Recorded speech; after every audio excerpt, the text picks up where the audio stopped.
Elephant in the Room is an anarchist radio show from Dresden, Europe, where we talk with activists from all around the world about politics, life and universe. Airing every second and fourth Monday of the month on Color Radio. You can find the podcast version of the show on the Channel Zero network or on your favorite podcast platform. From activists for activists. The band sounds great. Hello and welcome to this week's episode of Elephant in the Room. I'm super happy to have two studio guests, well, one studio guest and one guest who is there digitally. And we will talk on the recent strikes and protests in Colombia. And yeah, there's also another person with me during the interview, and we hope that you will enjoy our talk. But let's just jump in. Maybe you can just give a short introduction about yourselves.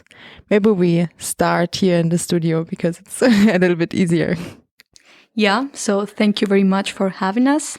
So my name is Laura. I live in Dresden 2 years ago now. I am part of an organization, like a non-profit organization based in Dresden, which name is MLATS. That means Latin American Women for Territory, Environment and Society. We are a non-profit organization founded in January 2021, formed by a group of Latin American women living in Dresden with different backgrounds, but a common motivation, which is inclusion, gender equality, environmental protection. And for sure, we would also like to contribute in our countries of origin, working actively towards these topics.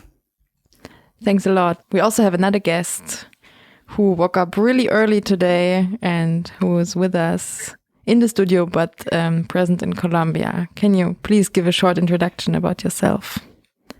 Yes, good morning, everybody.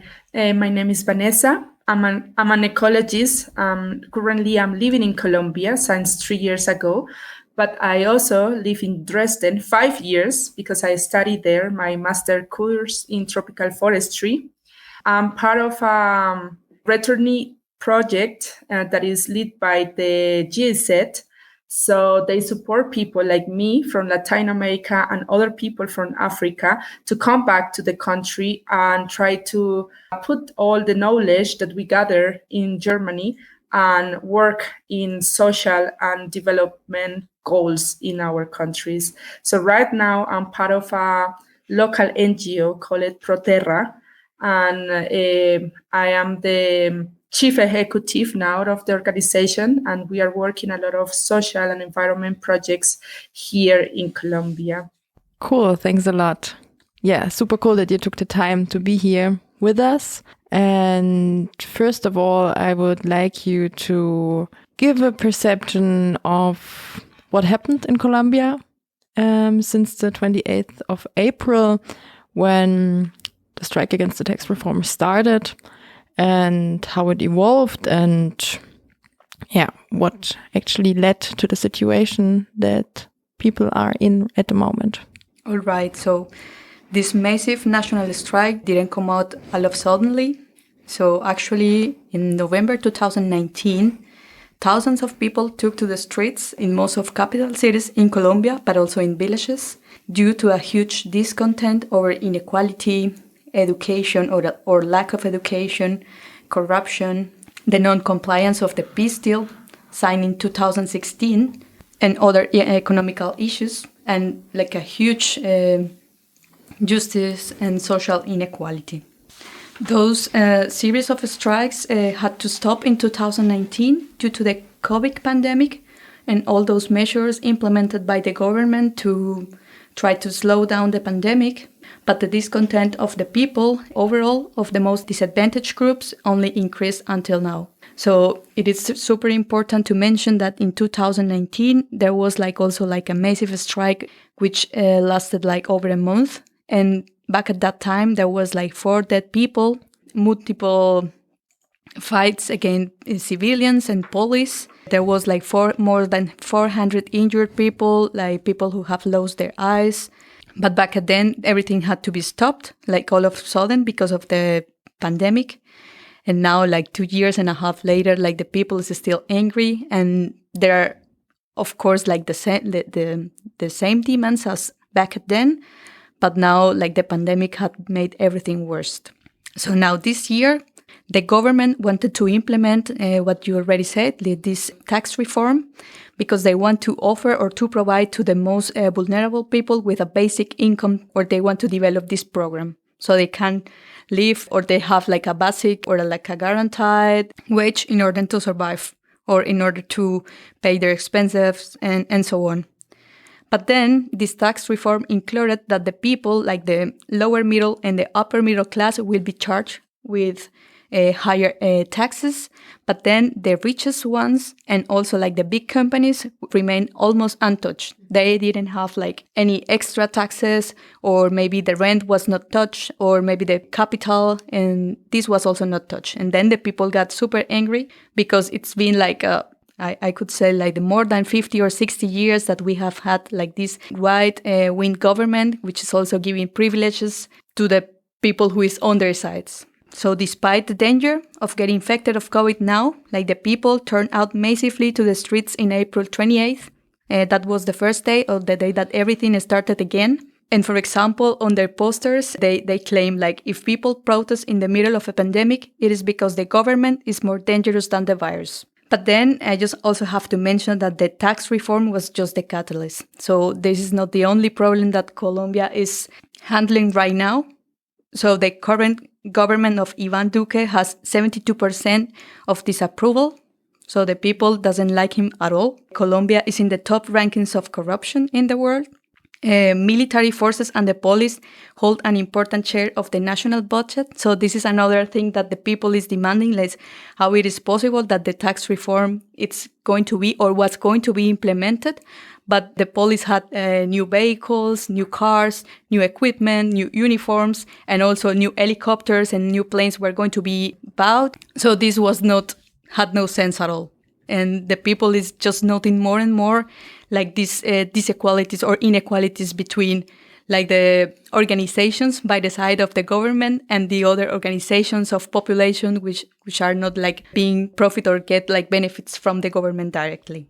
I think for me, what would be interesting is the role of government dealing with COVID-19 in this whole discontent, because we've seen in other parts of the world, the uprisings would be actually fueled by this kind of bullshit that was happening. So how did it work out with Colombia? Well, yeah, of course, like the pandemic has played like a big role in this new uprising of the people. Well, our economy is not that strong as others' economy, and they had to begin with the lockdown like back in November or beginning of December 2019. And then lots of people have lost their employees, their jobs. The students, like many of them resigned because they either can go out to work and also to pay their expenses as students as well. Like the people, like we have like a huge problem of displacement, so the people who is forced to go to the cities because of the war, and there have been like the poverty line has become like huge, and also like these people is living on the slums, and they were also like forced to curfew as well, and they were starving, like literally. And I do remember there was like a sign in Bogota, and in the slums of Bogota, they were putting like red clothes outside to show that they were starving. They have nothing to eat and they couldn't go out, because if they go out, like the police was actually controlling that they didn't go out, yeah, of course, because of the pandemic. But then the situation got a little bit like more difficult because of these new measures. And now, when there was like a little bit of fresh air because of the lockdown was easing down, because of course, like people were saying, like the criminality is also like an issue right now. Like people don't have any job, anything to do. Like students are not studying like as much as like before the pandemic, that the people is super tired. So they literally say that they have nothing to lose. They either starve or go to the streets and fight for their country and for their future lives. And if they die, anyway, they don't have much hope. Well, at the beginning of this strike, and just like also in the middle of the pandemic and the curfews and lockdowns, the official authorities announced that the 37.5% of Colombians live below the poverty line. So this is huge. This is more than 20 million people like living before the poverty line in a government where the most of the budget is being spent on military forces and defense, which okay, it has like a link, because we have had this 60 years civil war, like internal civil war, but now we are just starting to overcome this issue, and now this is the next one that's coming. Well, I will add that there is a lot of frustration, I'm here in Colombia, and I was here when the pandemic was in 2020, 2021. The government have been taking a lot of restrictive measurements to manage this pandemic situation. So, and also begin very early, people from 2020, in the early 2020, have been locked down. And what Laura say, people is hungry. People have to work, because here people live from the day. It's not like probably in Germany that the people have the opportunity to get unemployed and the government support this unemployment. Here, if people doesn't have a work or something like that, well, they will starve. It's complicated because all of this frustration, that people in the pandemic was very oppressed also, have led to this violence escalation into the protest. And the government, with all of these, restrictive measures that they have taken, also create this atmosphere of frustration and violence that we can see today. The government have been not be very supportive with the people and with the people needs during the pandemic. So this is why we have this problem issue right now also. Like at the beginning of 2020, there was an unemployment rate around 15% of the people. Another of the posters, which I found pretty interesting, was the people of Colombia die either out of coronavirus or starving. Right now, Colombia is facing the third wave of coronavirus in a country where it's not possible to implement a strict lockdown due to economical reason. As Vanessa just mentioned, people go to the streets to sell something or try to help out somebody else just to get a little bit of money. And the country has the highest rates of infections in Latin America and COVID-related deaths in the world, next to Brazil and India right now. So those rates are just from yesterday. Still, under that situation, the population, especially young people, labor unions, small farmers, students, indigenous groups, feminist movements, artists, are still demanding and demonstrating on the streets. I think for me, quite often the protests are connected with this kind of conspiracy theories that, this organization is behind this, or that organization is behind this to bring down the government. And I've heard that protests in Colombia were quite self-organized, so coming from the brighter masses of the people and not organized by Moscow or Washington or whatever, or even Dresden. Can you just describe a little bit what is the composition of the self-organized groups, also trade unions, because for me, self-organization is good, but there are a lot of people most probably working on the places to bring that self-organization, and that's happening for years, as I understand, in Colombia. Yes, to the first point that is really, really interesting about the conspiracies, I will enmark that in the very interesting strategy that the government here in Colombia have used, and is the politics of the fear, we call it. In Spanish, it's la política del miedo. What happened? So obviously, there is a lot of protests and there is a lot of people involved, and the government, they don't like that. So they try to put in a bad name all the protests leading by young people, leading by also social movements, and they try to create these bad names that there is a lot of infiltrate people from Venezuela, from Russia even, and they say a lot of weird stuff about that people also can get discontent, and is what in the beginning you say there was a lot of even civil people taking guns and trying to take the control with the hands, So I think this is a very nice, I say ironic, strategic of the government try to create this chaos that then the other people that is not part of the protest, they say, you see, look, the guerrilla is taking part of the protest. A lot of left people is taking part of the protest. So there will be a lot of chaos in Colombia. So now we have to take the control about that. And this led to a hate that you see until now, that civil people with guns shooting the protest people. So I think that was a lot of lies also involved regarding with this, that there were a lot of infiltrate people from Venezuela and from the guerrilla. That was just like, I think, strategies from the fear, tried to get chaos into what was really happening, in the protesting.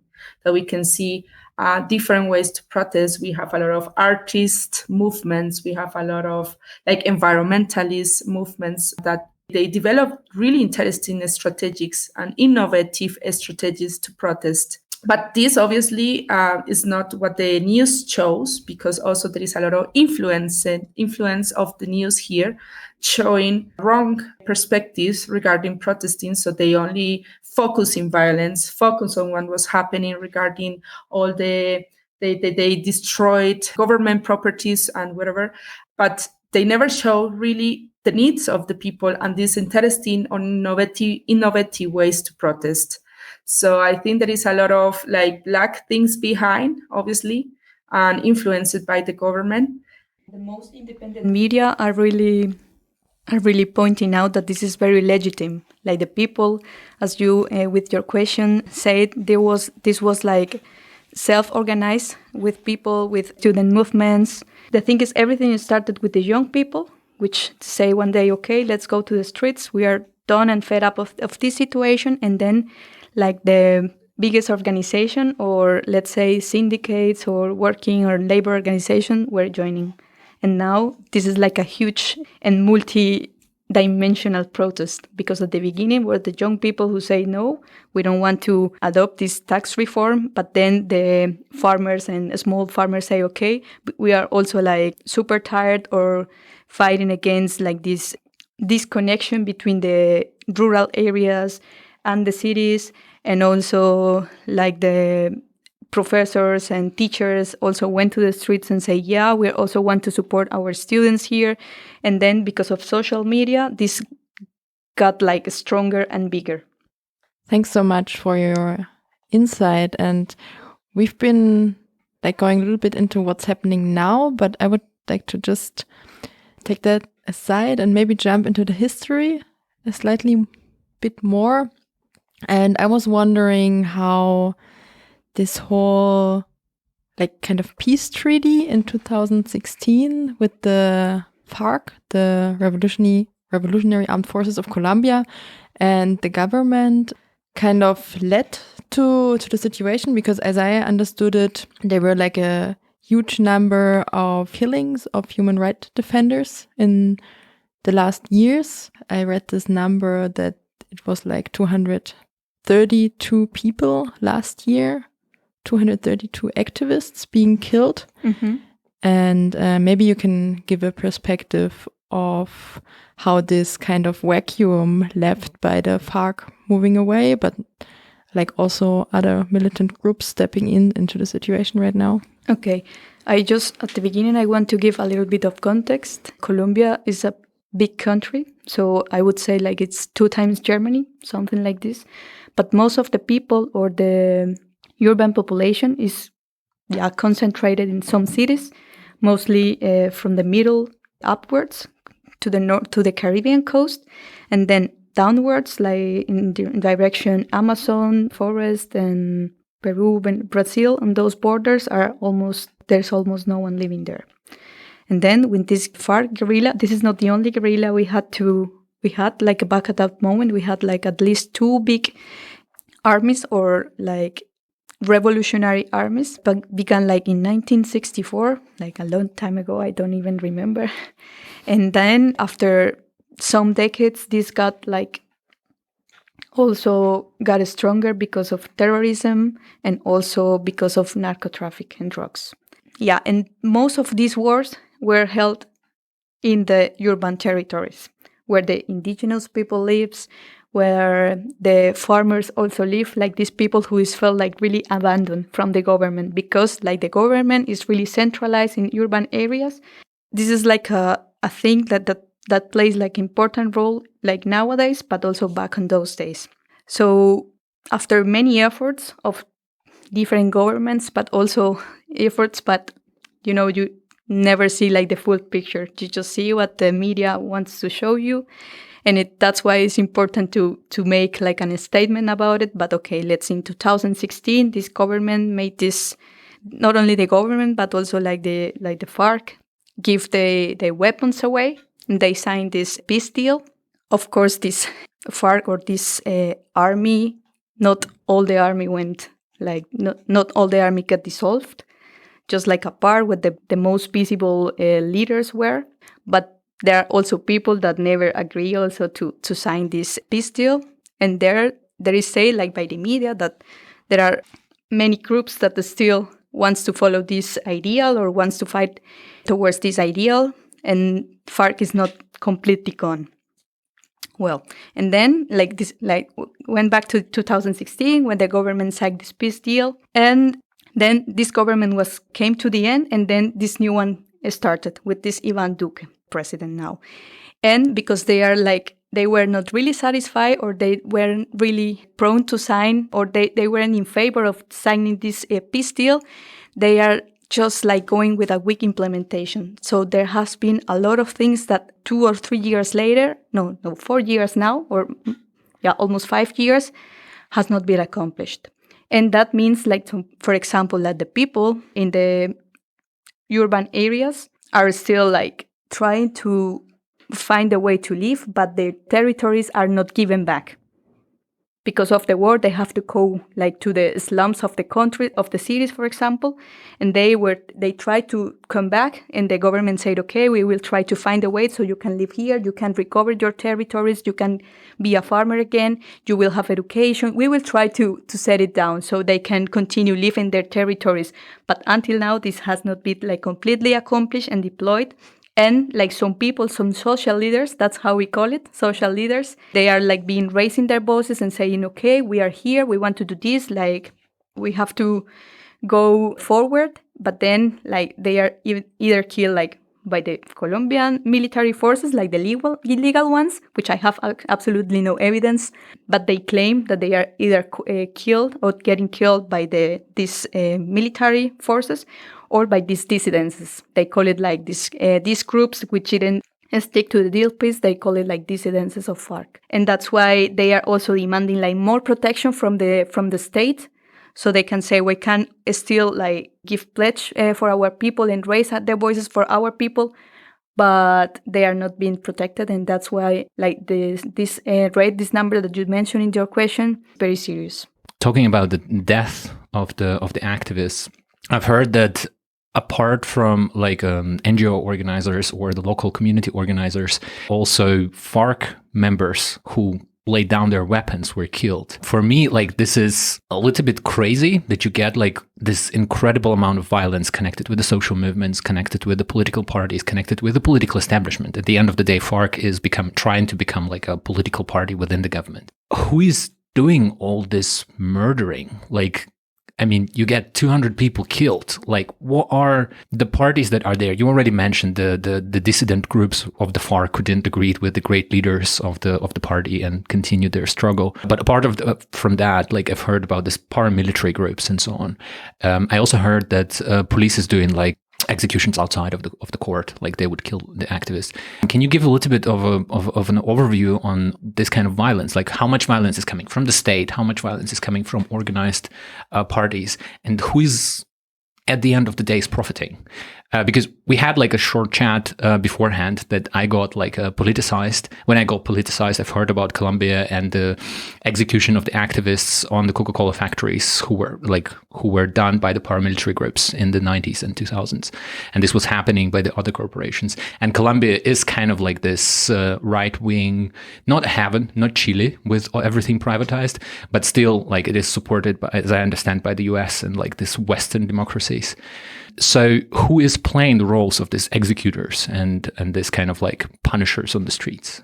I would like to answer that because I'm very involved with this topic right now. We are working, as I told you before, I'm part of a local NGO, and we are working with a lot of social leaders here in Colombia.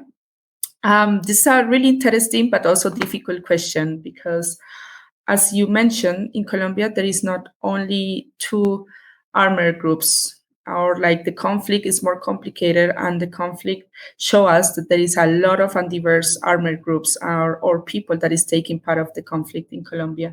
So we like everybody, when I was there in Germany, everybody told me, the guerrilla is the problem of Colombia, and I say no. We have different type of guerrilla. There is not only the FARC. We have ELN, and we have the dissidents, and we have other ones, that they call guerrilla. So we have different guerrilla groups. We have this paramilitary of self-defense groups. We have the narco traffics that also have the groups on take part in the conflict. And we have the government and the corruption into the government.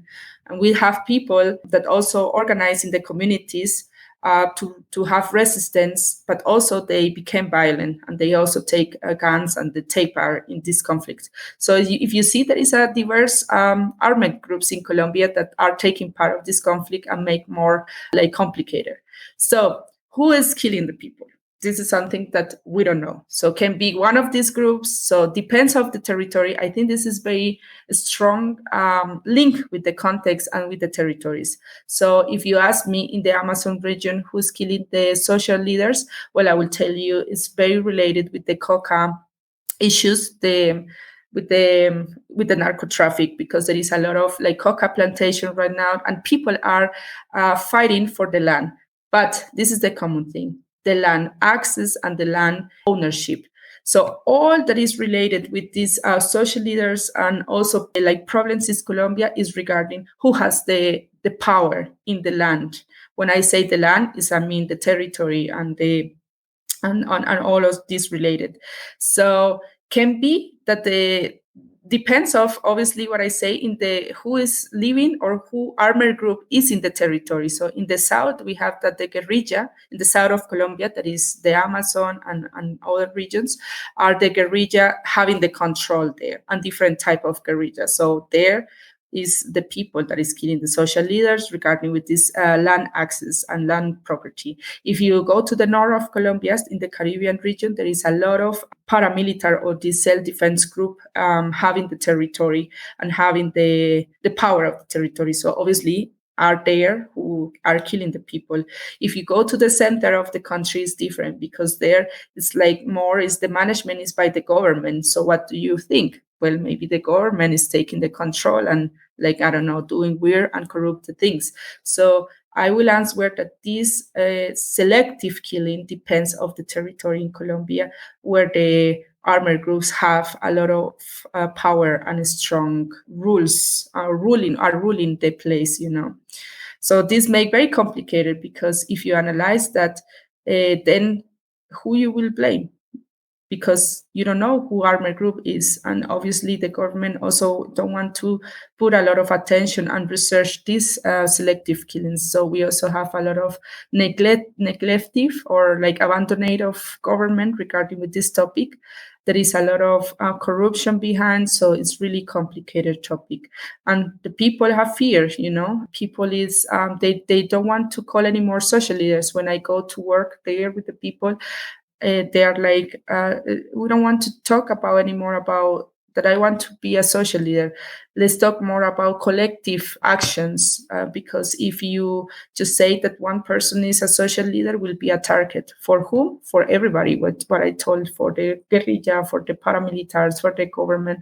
So now leadership is also getting like different in Colombia. We talk more about collective leaders more than one leader because of that.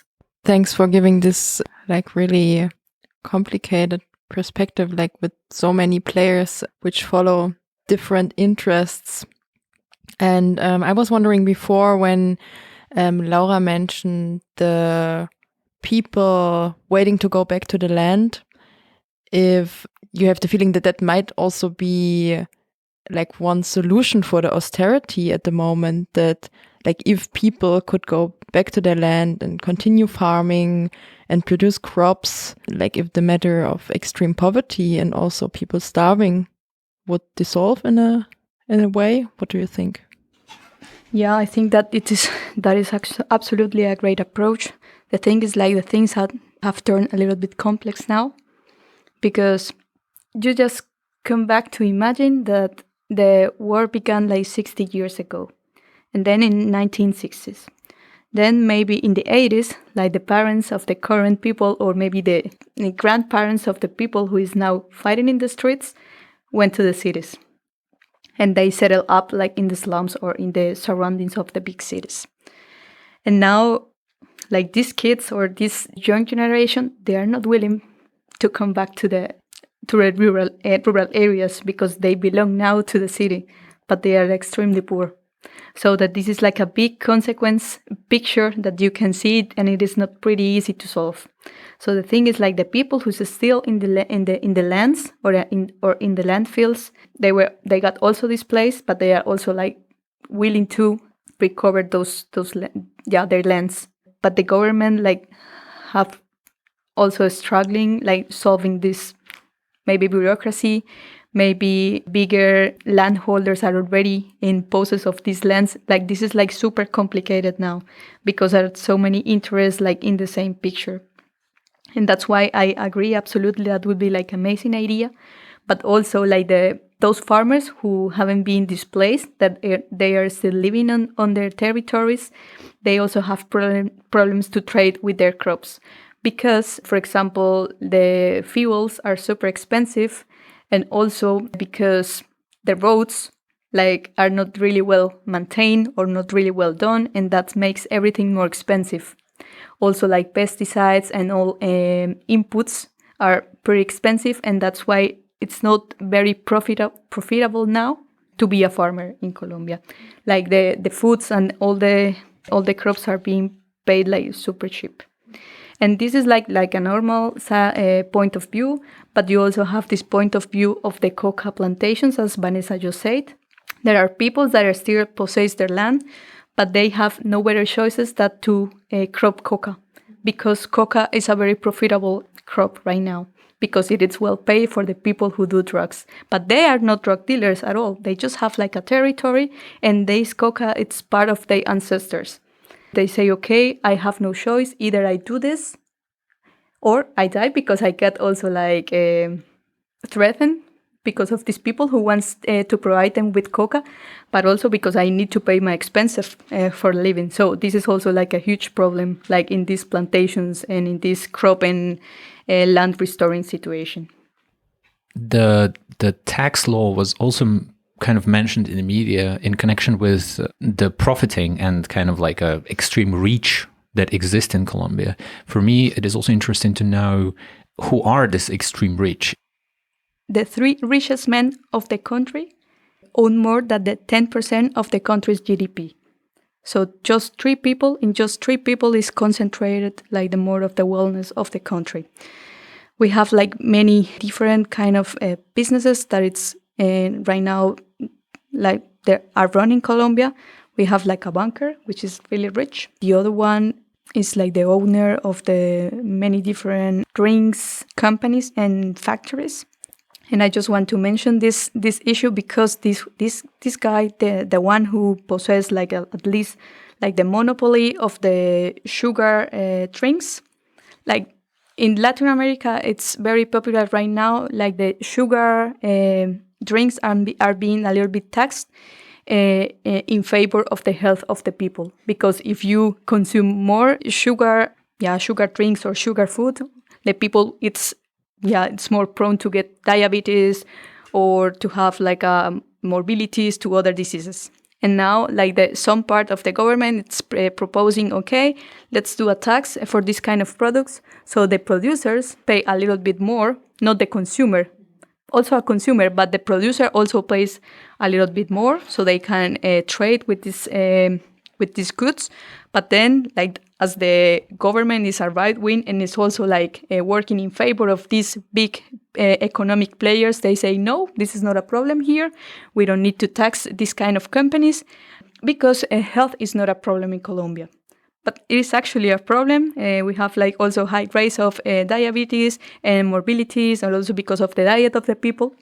And this is like a punctual example of how like, the government is working and doing laws in favor of these big concerns of big people, groups of people. Actually, talking about the health, I've heard that apart from this tax reform that was like on the forefront of all the media reporting, the government is trying to pass also the health reform. Can you describe a little bit that part? Because I think it's also important in the context of COVID. I've heard that there will be like some troubles with getting jabs and so on. Yeah, I would like to talk about this because to understand the health issue in Colombia is also very complicated. Everything is complicated here, but I will try to explain. So here, let's say like education, also the health insurance is a privileges. So here we can see that people that have a lot of money can have a very good health insurance and health treatment. People that doesn't have money, or the rural people, because I have seen that have a lot of struggles with the health insurance and with the health, the people that manage this health situation, like hospitals, this insurance and everything. So what they want to do is also put in more like pressure in this new reform. They want to give more power to this health insurance. So in the end, we'll be follow in the same game about who has money. We can pay better things, can get better insurance, and the ones that not will be like in a bad health system. So this is very sad because there is a lot of inequalities regarding with health insurance, and this reform will promote these inequalities. And I really wonder why they don't make a new reform that will focus in these rural areas, will focus in enhance these problems that they have in the regarding with the ports, and even now these refugees people coming to the country, and they try to create face these inequalities and try to bring more opportunities for the people that having like a lot of struggles with poverty and whatever, in the rural areas. But no, they want to create this new reform that like focus in these inequalities. So this is why people are also like protesting against that.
sabia, la tierra piensa. Guardia, guardia, fuerza, fuerza. Guardianes de la vida, guardianes del planeta, de esta tierra herida, de esta tierra nuestra. Astros luminosos protegiendo la paz, bastones poderosos, precursores de paz. La voz de la conciencia representada, con resistencia, con un gran ideal de respetar la esencia de la tierra heredada y compartir amor y justicia ancestral.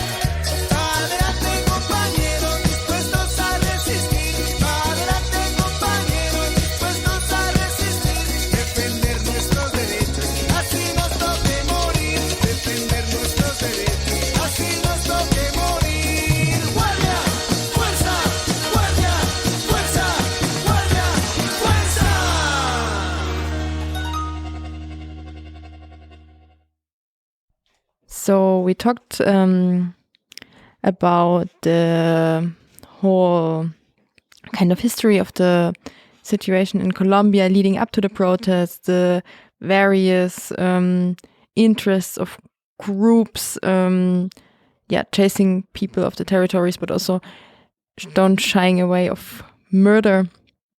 And as you mentioned various times, it's a super complicated situation leading up to this point. And right now, I think it would be interesting to kind of jump into what's happening at the moment. And maybe Vanessa, because you're there, you joined the protests, maybe you can give an insight also in reference to the song that we just heard, like what's going on, who are the protesters and what are the positions. You mentioned like this various like ecological but also social struggles. Maybe you can just give an overview of what's going on in the streets and what people see there and what people are confronted with. Yes, of course. It's very, very interesting. First of all, I would like to answer or say some words regarding with the song that we just hear. It's very emotional for me and for a lot of Colombians to hear this song because this represents the movement of the Minga. The Minga movement or the Minga group, it's the unification of diverse indigenous people. And also now, interesting in this protest, also Afro-Colombians and farmers have been taking part of the Minga, because in the beginning, as I say, it was just indigenous people that unified and make this social movement as a resistance like movement. But now it's taking part also like other rural or social movements in this Minga. So the Minga in the indigenous world can apply to like the meeting of different actors, knowledge, but also like tools that search or is looking for a common goal. So, but this now in the protest, this Minga has a very important phase of the resistance, or like is our symbol of resistance. So you can imagine seeing these people like in a lot of these traditional cars here in Colombia are called chivas. Chiva is a car that in the past bring a lot of foods from rural areas to rural areas, are very colorful. It's amazing. And now these people in these cars coming to Bogota, coming to the big cities, like more than 200 chivas, 200 of these cars coming full of indigenous people with the flags, with the traditional clothes, protesting and being the face of these protests are amazing. And in October of 2020, more than 8,000 indigenous people traveled to Bogota and joined this national strike of Colombia that already Laura mentioned in the beginning. And this is why this song have arisen with this strike in 2020, demanding obviously economic, education, and public order solutions, like all of the people, but also asking a lot for security in the territories regarding with all of the topics that we already talked about it. This Minga is very supported by the Cauca Regional Indigenous Council that is like the leading group of the indigenous of the superior or recognized political indigenous group that is leading this Minga or this social movement. Regarding with the second part, that which movement or which social movements are taking part in the protest, well, I will tell you that there is a lot of different types of unions, economic unions, social unions, these indigenous in the rural area unions. It's very interesting because in the past, like the protesting were very like you see different people protesting, but here you can see the unification of different social movements. So I will say that now there is a lot of young people protesting and young people that are feeling that they are part of some ideologies. I told you, for example, from me, when I go out to protest, I unify with the ecological movements or like environmental movements. They are like different ones, different NGOs, also doing a lot of activities in the protest. But also you can see the economical unions or these trade unions, and they're also taking part of the paro. But also you can see, and this is very important right now to mention, that there is a point in Bogota that is the resistant point, and they call it al calor de la olla, or the heat of the pot, that more than 1,000 young people have unified at this point, and is where the first line also is, and try to create like a safe space. So, and free of armor groups, free of police, and free of other like ideologies, and they try to create this space here in Bogota to unify people and say, come here, let's protest together, and let's try to do a lot of like activities like art, like cooking together, like a space of dialogues, and also cultural and social activities. So here you can see that is the point of the concentration of the protest in Bogota. It's called the Portal de Resistencia, the resistant portal. And here come a lot of different social groups. So you can see that there is a lot of different people protesting, and it's very beautiful, it's very diverse, but in the end comes that there is a unification of all of these problems that already Laura mentioned. We are tired, we are frustrated, we want to change, and now we want to stop until we get this change. You can see we are still protesting, and doesn't matter if you are an indigenous, if you're a farmer, if you're an Afro-Colombian, if you're a citizen person like me, ecologist, whatever. We want the change. We are tired of this corruption, and we want to change this thing that is happening in Colombia. Yeah, I also want to complement this part that Vanessa was mentioning about the first line of the resistance. That is pretty interesting how the people had come together just to resist. And there is not also this first line, there is also like a second and a third line. And then this second line is also like helping the guys on the first line with liquids and with handing over some stuff just to protect the strike or the group. And there is also like this third line, which are like women and also men, like giving medical support to the ones who get injured.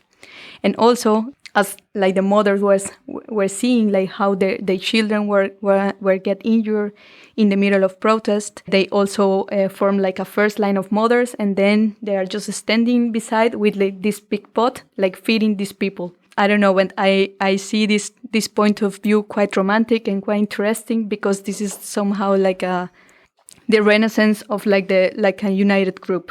And yeah, this is I found this idea like very interesting and very nice.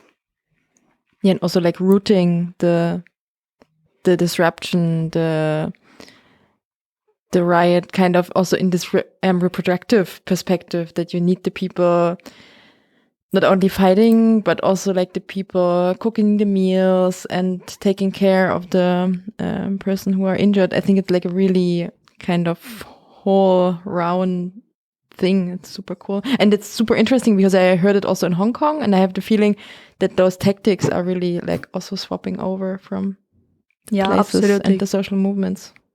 Yeah, this is pretty interesting how like people like unified can achieve something together. And you already mentioned the first line and also the second line, taking care of the injured. And I think it really makes sense to jump to the point of police violence. I think like right at the beginning, as the protests were forbidden under the curfew of COVID-19 pandemic, there was like a huge crackdown on protesters from the militarized police. And maybe you can give a perception of that.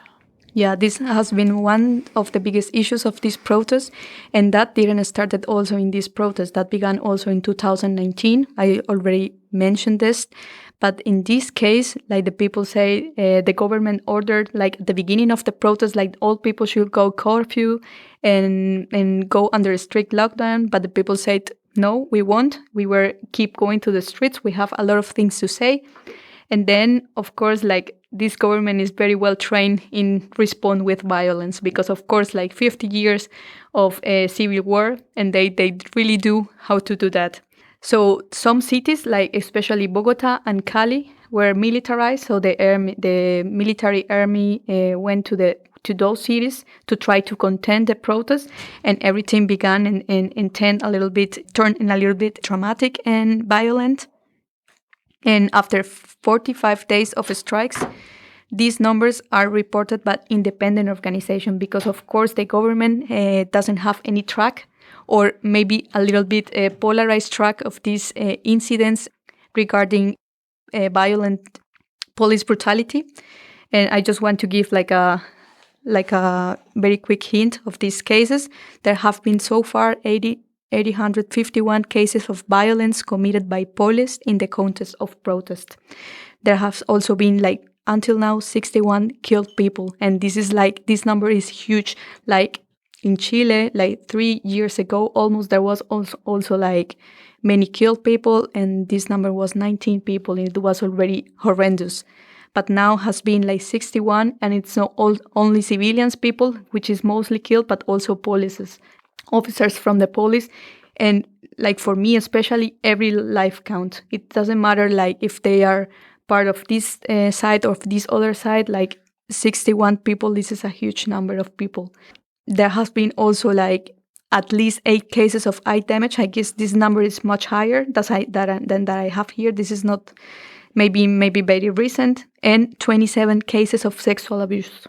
Like there has been like a woman that has been abused by the police in the framework of this protest. And more than 200 people are reported missing. And some of them, like these numbers have been like very variable because once they like sometimes they are found dead. So they are not like missed people, but dead people. And then like we have the big question, what is going on? Who is killing who and why? Why the people is also killing like their own people? And it's super sad because you find this kind of stories of internet when you say like the officer is killing like the guy who is protesting, but they were raised up in the same neighborhood. They know each other, but they're using this equipment and they don't know really what they are doing because they are just following orders, and then they ended up killing themselves to each other. And this is like really sad. And now like this weekend, the Inter-American Court for Human Rights and the NGO Human Rights Watch was visiting the country. Like at the beginning, they were intending to visit and to do this inspection like 2 weeks ago, but the government said, no, you cannot come in. Let me clean my house for a while and then they can come in. And so it happened. Now they were visiting Bogota, Cali. They were hearing also like NGOs and independent organizations, but they were also listening to the government. And they are about to issue a report, like hopefully this or the next week. And maybe then some international action is going to begin. Yeah. Yeah, this is like very heavy. This is difficult. And now they are like the leaders of the strike are hoping to stop to the strike, and they are willing to move to the dialogue tables. But the problem here is that some parts of the protesters don't feel represented by these leaders. I would like to point that as a problem because like the leaders and the most visible phases of these protests are really atomized, or they are really following different interests. And that's why I see like at this point a little bit difficult like to finish the protest, to finish the strike, and to have like positive outcomes. As the last part of the show, can you tell us a little bit about how the people can actually support the struggle in any way? Financial solidarity, going to the places and helping people at the spot and so on. Well, on the first play, I think like getting informed is super important. Just not to believe everything you see on internet, but to go a little bit further, to research a little bit, to talk with people, to hear, and also to make visible the situation. Like for us, is like as you already experienced, this is like a really, really dense problem. It is not about the police. It is not about the government. It is just more further. It touches like this social fibers, like this is much more deeper than that everything seems when you go to internet and say, okay, like people in Colombia is protesting really heavy and they kill like 60 people dead. Okay, that's very sad. But then if you go further and you say, okay, what can we do? First of all, get informed. And then second, try to also to raise the voice, to discuss with other people. And there are like some initiatives from Colombia and also from people like set up in Europe or in the USA or in some other continents, trying to gather some money to give to these first line protesters. And also there is plenty of organizations like NGOs that are supporting people and doing like really nice projects over there, like working with indigenous people, Afro-Colombian people, like people touched with the conflict. And that's also like really important. And maybe you will encounter this kind of opportunities when you do a little bit more of research. Yes, I think it's very important to mention that a lot of, like you say, local NGOs are trying to gather different ideas of these young people that are protesting and try to create a lot of art about it. So we call it artivist, like also through arts, people can like raise the voices and also can like generate a lot of interesting incidents, situations. So there is if people want, they can get in contact with a lot of local NGOs that are supporting this. For example, graffitis sections. So there is a lot of now like graffitis taking part in the streets, like showing different type of ideologies, but also like criticisms with the government, but also exposing victims from this violence, victims from the selective killings. So it's just really interesting what this art is creating right now, this art movement in Colombia. It's raising up now. So people can support that. It's really nice. And also support all of these, what they say, these community pods, I will say, like food for the people that is protesting. People are like in this portal of resistance. If people want to research, they can go to Google and check what is this portal of resistance. And people is getting there, long day there, and like cooking together. So there is a lot of donations that people can do through internet if they go to these pages of this portal of resistance, and it's where the first line is situated, and it's like very organized with these activities. Would you like to add anything at all? Is there anything that we didn't touch and that you find is important? Then here's the place now. Would you like to add something? Well, from our point of view of MLATs, we already have this kind of conversations about decolonization. Like, how can European people address this kind of topics? And then, we always talk about, don't try to look at the people in South America or in Latin America or in Colombia, that they are poor people and they need help. They need more action and more... And this is what we have to promote, like action and unity between these peoples over there. Just my last point would be as a Colombian individual, I would like to call out for dialogue tables between the civilian population. I mean, not even with the government, but also inside of the local communities, just to reach common points to defend. It would be like really nice if the people organize and go to the government and say, okay, these are our demands. They belong to all the people in Colombia. Yes, we are very diverse. We have different backgrounds, different racial backgrounds, but we are also suffering of the same problems. And yeah, I would like to call for unity, like between the civils, and also I also would like the government to hear, to have like an open eyes and open ears for the people who are actually trying to represent.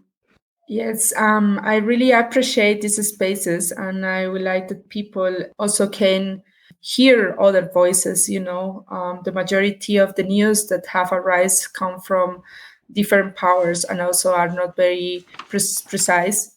So as Laura say, it's very important that the people right now that is very interested in these topics can hear us, can hear the voices, can really get informed, but in a good way, because sometimes news can manipulate a lot of the situation, and this is what brings a lot of hate and a lot of misunderstandings. So it's very interesting that the people that wants to know about this situation and that wants to contribute to the situation from outside can get in contact with the people, can get in contact with the organization that are there. For example, in the past, a lot of like social movements directly, and not like just I would say like this, eat everything that other news or the important channels in Colombia say, because for me, there is a lot of manipulation of the media. So thanks a lot for these spaces that we can raise our voices, that we can say what is happening, say the truth, and say from the people perspective. That is also very important. Yeah, I'm extremely happy to have had you here and to have this really valuable insight. Thanks a lot that you took the time, and I hope you all the best and a lot of strength for your struggling. Yeah, and I hope you don't get demotivated through this massive repression, and that the people will win. Thank you very much for having us. Thank you very much. Ransom Notes. Anarchist and anti-authoritarian music podcast. That's going to come out every month. Ransom what? Ransom Notes. Ransom Notes. So what's your like ultimate goal, I guess, in this? Yeah. For the rising up against the oppressor. Attitude that you see in hip hop.